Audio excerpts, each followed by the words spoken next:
మతమాలతో గొడవ పెట్టుకోవడం వల్ల, ప్రతి మసీదు మీద వివాదంకి వెళ్ళడం వలన, ప్రతి దర్గా మీద వివాదంకి వెళ్ళడం వల్ల, అన్య మతాలకు సంబంధించినటువంటి ప్రార్థనా స్థలాలను గురించి తప్పుగా మాట్లాడడం వలన రాదు. ఆయన చెప్పుకొచ్చారు అది మోహన్జీ భగవత్.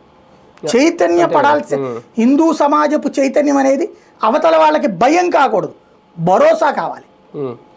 భయం కాకూడదు, భరోసా కావాలి.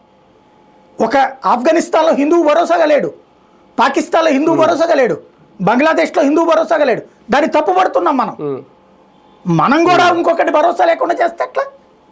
ఇది హిందూ దేశం కాబట్టి హిందువుల మెజారిటీ ఉన్న చోట దర్జాగా ముస్లిం బతకచ్చు, దర్జాగా క్రిస్టియన్ బతకచ్చు.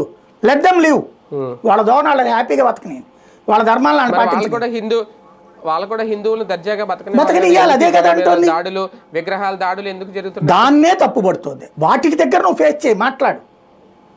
వాటి విషయంలో ఎవరు యాక్షన్ తీసుకోవాలి?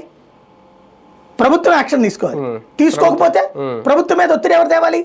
హిందూ సమాజం తేవాలి, రాజకీయంగా తేవాలి. ఇది జరగాలి, ఇది రావాలి. కానీ వాళ్ళ మీద దాడులకి వెళ్ళకూడదు. నువ్వు వాడు నిన్ను కొట్టాడు కాబట్టి నువ్వు వెళ్ళి ఆడి కొడతానంటే ఎట్టగా? తప్పు కదా అది, అన్రెస్ట్ కదా. అవతలోడు కోరుకునేది అదే, విదేశీయుడు.